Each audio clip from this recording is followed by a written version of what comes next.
What's going on, everybody? Week 11 tight end start sits for the week. Appreciate you all watching. Hey, I mean, views are growing, likes are growing, comments are growing. I mean, I'd like to say this is probably one of our top positions because we're both a fan of the tight ends. Yes, indeed. Give me some on that. Boom. Boom. Coming at you with a few bold names. I'm making you laugh right off the bat. Hey, baby. Getting it going early. Getting it going early. Just the thoughts in my head. Yeah, that's right. Well, hey, we got a few tight ends on bye this week. You got Jack Mother Doyle. You got ASJ. Yeah. The stud tight end one out in San Francisco this past week. Man. You got Carolina with Ed Dixon. Olsen's coming back pretty soon. Yeah. I mean, not that matters this week, but just thought I'd throw it out there. Right. We'll get into the names here for week 11 tight ends. Mm-hmm. We're going to kind of switch it up a little bit. Okay. We're not going to just go all starts and then all sits. Yeah. Just let it flow. Give it to them real off the dome. Off the dome, uncut. And since you talked about, Selleck, he did go off this past Sunday. Well, he played the Giants. Exactly. Every tight end who plays the Giants goes off. Right. So, hence. Guess who's playing the Giants this week? That would be probably arguably the number 2 overall tight end. Maybe number 1. Yeah. Kelce might go off. Mm-hmm. Like, really go off. He should get 200 this week. He might. I mean, golly, man, it's going to be ridiculous. I mean, that is just, it's so many. I mean, Hunt will reappear again. Alex Smith will probably have 400 yards. I mean, it's just going to be crazy. I can't see the Giants. It's just like they've given up. Mm-hmm. And again, I said this in the previous video. It's sad to see, a professional team, these guys making millions of dollars. I mean, regardless, show up, do your job, go home. Don't give up. You know what I mean? And you got kids looking. Come on, man, do your job. Mm-hmm. But anyway, I don't want to go on a tangent about that. But Travis Kelce is going to be huge. Huge. He's going to go off this week. Yeah, it's going to be crazy. I mean, but here's the deal about this. Mm-hmm. And yes, 100% if you got him, start him. Yep. Going to have a huge week. No surprise to start Travis Kelce. But the way the fantasy season has gone, whenever there is a slam dunk, 100% this dude going to go off. It has backfired slightly this week or this year. Yeah. You know what I mean? So there's always that possibility. I mean, the Giants have to stop allowing touchdowns at some point. Right. I don't see it being this week. But, the fantasy gods are raining down upon us this year with, fury. And there is no for sure thing. But Travis Kelce is probably about as close as you can get to it. Yeah. I'm going to go... I mean, I'm not. It's kind of thin when you take away the guys who are on bye. Mm-hmm. I'm gonna be a little bold on this one. Okay. This is. I think I had this guy as a sit last week. This week he's going to be a start for me. I'm going Austin Hooper against Seattle in Seattle. Okay. Interesting. Yeah, because I know. I know. Woo. So this is going to be a perfect transition with the whole new format. Indeed. You're going to go right into yours. Yeah. This is why I'm going to start Austin Hooper. Okay. Devontae Freeman, banged up, may play, may not play. Yeah. Secondary now for Seattle is going to be a lot more vulnerable than the run D. They're going to be able to contain the run, not stop it, but contain the run of Atlanta. And the Atlanta running game isn't what it was last year anyway. It just doesn't have that explosiveness. They're not getting those guys out in space where they can make people miss. Right. Especially if Freeman, sits, they're going to have to throw the ball more. Seattle, Austin Hooper. Austin Hooper has been very inconsistent. Yes. He started to somewhat show some type of flashes. I mean, he caught 6 passes. Mm-hmm. So, I mean, it's not like he was completely ignored. And I think the pressure that Ryan's going to get is going to force him to kind of do a lot more short, quick passes, and I think Hooper's the one that benefits the most for that. Right. A lot of people are going to have him as a sit this week just based off of the matchup. Yes. Hence, where I think you're going here in a second. Right. But being what's available out there with the bye weeks and the injuries, yeah, I'm not a huge Austin Hooper fan, But if he's going to have a good week, I like him this week. Mm-hmm. Okay. So tell me why you want to sit him. Well, and one of the main reasons is, and I think we've expounded upon it a few times already about how the OC, when it changes, Orange County? Wasn't that a TV show? The OC? I'm not sure. Back in the day? Was that like? I figured you'd watch shows like that. I don't know. Nah. Well, don't judge me now. Dawson's Creek. That's right. You know, same type of thing. Beverly Hills 90210. Hey, they had some fine chicks on that. I never saw it. That's the only reason I watched it. Yeah. But anyway. Back to Hooper. Why are you sitting here? Back to Hooper. Yeah, man, the offense coordinator, when he left, it left a void. And it's like they don't have an identity. It's not the Atlanta Falcons like we're used to. Where is Julio? I mean, this guy is like... It's like Waldo, except different. Right. I mean, it's just... he's just normal this year. Exactly. He's not Julio Jones. He's just a good wide receiver. Yeah. And I mean, and to me, that causes a ripple effect with the whole offense. And I get your point. I see what you're saying, because a lot of times the tight end is a position that can, loosen up, defenses. And a lot of defenses have problems guarding the tight end. But I think the Seahawks are going to come off the ball. I mean, they're just going to blitz. They don't typically do a lot of that, but their identity is changing a little bit because of Sherman not being there. So you're going to use guys like Cam Chancellor. These guys are going to come off the ball. They're going to make Ryan. They're going to try to rattle him. I think that's where they're going to attack that offense first, especially if Freeman's not, involved. They're not going to have to fear that running game like they would have. Mm-hmm. So that's why I think he's just not going to have enough time to even find Hooper. Mm-hmm. You know what I'm saying? But again, he may. I mean, it might be one of those situations, but I just don't have high hopes on Austin Hooper this week simply because of that. I don't think that the offense is going to have that flow to where they can get Hooper involved in time to be effective. Okay. So we're going to go like old school, like on the theme of Beverly Hills 90210. We're going to go with, remember the Twilight movies? Are you Team Mac or are you Team Jake? Exactly. Team Mac, Team Jake. Hooper, start him or sit him. Yeah. Comment below. Exactly. And that's kind of fun, right? I like it. Yeah, see what I mean? Put it down below. That's it. See who you're with. Let's talk about Jared Cook for a second. Okay. I had Derek Carr as one of my starts of the week for quarterback. Right. Cook had a huge game before the bye week. They're going to be at home against New England. Mm-hmm. New England's defense against tight ends is very weak. Yeah. I mean, Jared Cook is a big part of that offense. I mean, he could see, anywhere from 7 to 10 targets, possibly more red zone looks. He's got the speed to stretch the defense. Yep. I mean, he's got the big playability.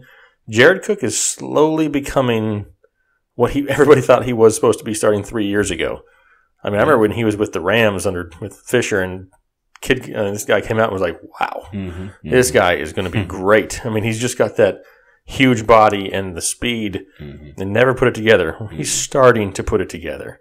Yeah. And they look for him. I mean, his schedule is great. I mean, after this, he goes Denver, which sounds scary, but not so much against tight ends. Then he gets the Giants. Everybody scores against the Giants. Jared Cook's going to be a great option for those people for the next 3 weeks minimum. Yeah, yeah. Excuse me. Especially in the red zone. Marshawn, we don't know. Only if it's on the goal line. Yeah, but again, I mean, he's such a, Cook being such a big target, I could see that happening. I mean, he's viable in that red zone. Him and Crabtree both. I'm going to go with a start that he's basically one of the better options in this offense. And I know in the previous video we talked about the receiver in this, particular offense and the quarterback. But the thing is, I think the only person that will have maybe a successful day is Vernon Davis against the Saints. Like I said, we've talked time and time again about how good the Saints are. And it kind of goes into the same vein of what you were talking about with Austin Hooper and the Seahawks. I think Vernon Davis is going to be that option where Kirk Cousins can kind of survey the middle of the field and get him some touches, in there, along with Chris Thompson. But Vernon Davis is probably going to be the best receiving option for that team against the Saints. Yep. And there's, like I said, there's limited options in Washington. Yeah. Pryor not panning out, Crowder being inconsistent. Doxson, I mean, he's great talents. They're just not involved very much. Yeah. I mean, it's not a lot to be excited about, and it's crazy that out of all those people with Jordan Reed and everybody, Vernon Davis is the lone bright spot of the Redskins. That's what it is. Yeah. I'm going to go down to Hunter Henry. I think I had him as a sit this past week that just went, I don't get it. I mean, the Gates era I can say is pretty much over, but Henry's still not involved. They just got so many targets there. Yeah. I mean, he had one catch for 7 yards. Yes, it was against Jacksonville. 2 weeks ago before their bye, 2 catches for 11 yards. Now he gets Buffalo. Buffalo was just embarrassed by the Saints. Yeah. I mean, I don't want to say that Buffalo quit, but it sure kind of looked like it. Yeah. I was following it on Twitter, and shout out to the Bills Mafia out there. They were letting them have it.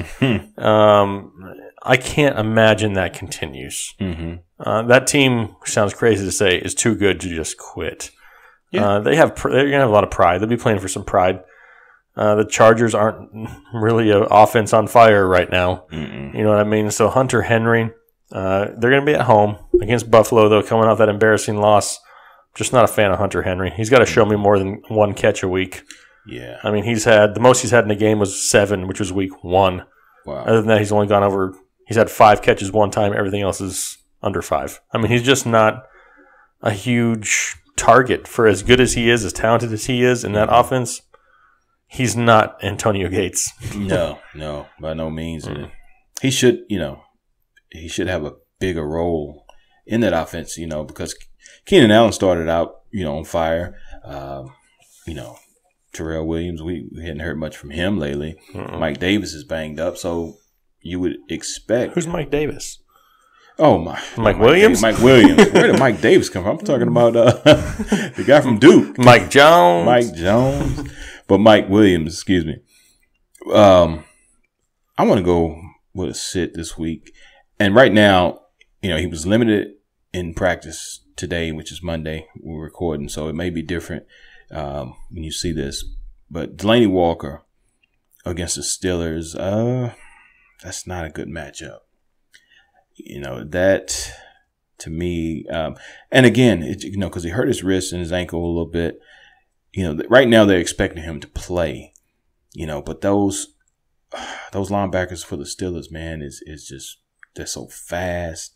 These guys are crazy, man. You know what I'm saying? It's just, and yeah, I am a Steelers fan, but I'm taking the two apart. I'm taking the Steelers fan here, and I'm trying to go with the analyst, so-called fantasy expert guy, and I'm letting you know, I don't think Delanie Walker's a good option. You just ain't digging it this week.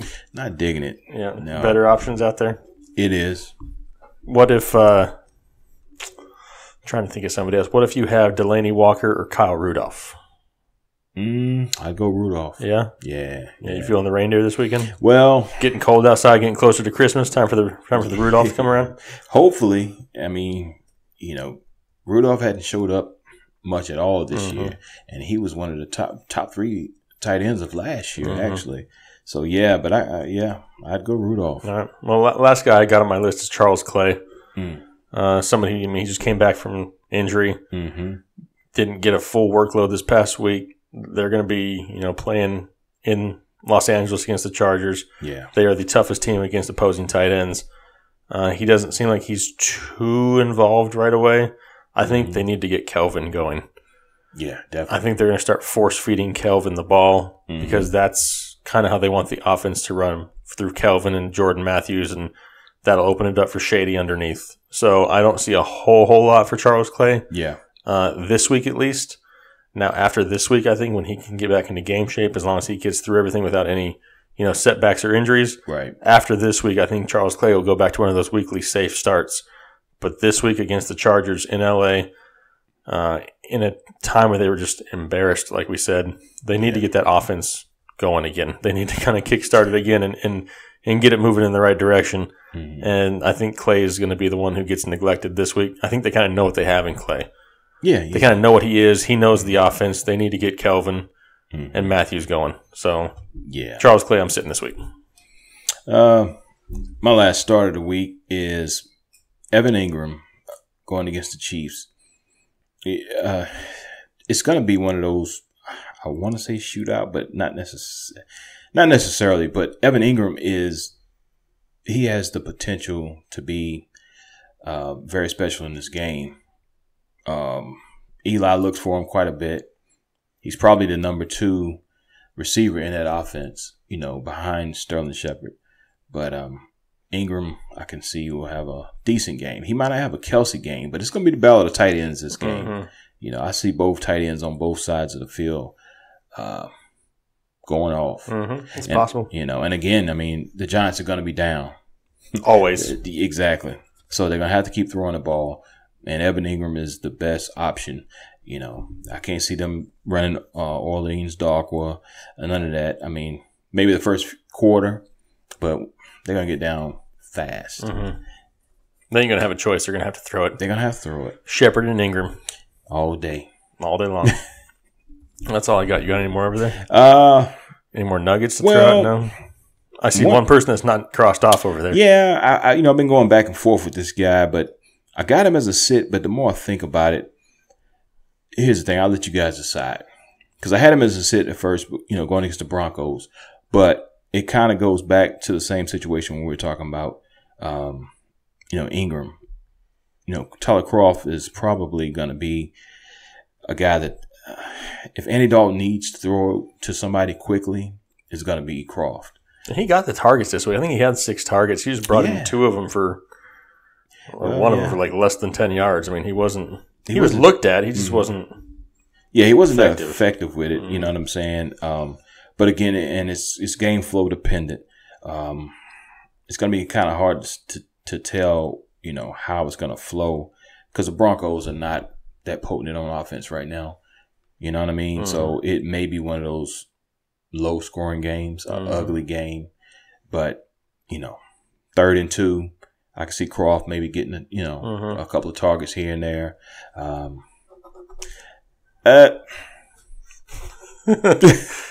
on, start or sit him. Start or sit him. Just start him. Start him.